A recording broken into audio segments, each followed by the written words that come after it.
बाप्पा, मला तुझी फार आठवण येते रे. तू कधी येणार आमच्या घरी?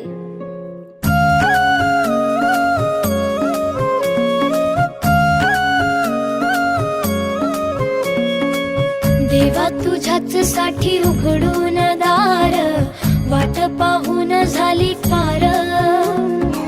चिंता हरून देवा थकला असणार, दे माझ्या खांद्यावर भार. थोडा इथं टेकून जा, घास खाऊन